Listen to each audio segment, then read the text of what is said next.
At the same time, lawmakers are considering new protections for chemical and pesticide manufacturers. This has a lot of people talking. And WHO 13's Zach Fisher joins us from the State House. Republican lawmakers want to limit the civil liability in these lawsuits. Zach?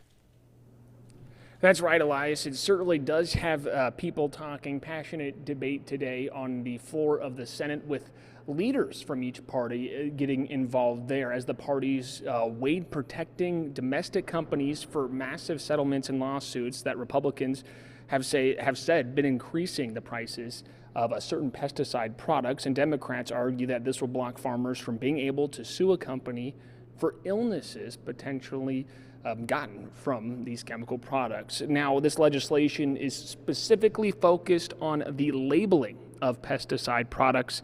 The bill provides that if a label is approved by the EPA, it's also consistent with the most recent human health assessment under federal law, and it's consistent with the EPA's carcinogen classifications, these companies would be safe from civil liability.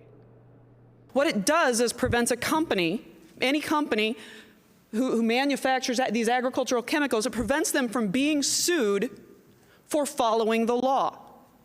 Doesn't prevent them from being sued from harming people. It prevents them from being sued for following the law. We're talking about products manufactured for specific profit with the knowledge that they were likely to result in people developing cancer. And this body is now considering legislation to protect those companies. This is madness.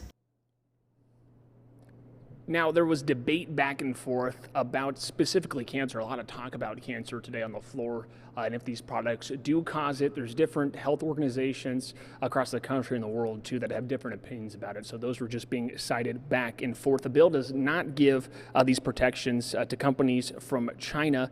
The bill still needs to go through the House, so not quite sure of the pulse of this legislation among the Republican caucus there. But if it passes the House and is signed by the governor, Elias, this would be the first state, Iowa would be the first state in the nation that passes these types of protections for pesticide companies. Yeah, and we are starting to get into the home stretch of the session, the very latest, very publicly discussed bill now, before we get into the budget. Zach, very much thank you for what's happening at the session tonight.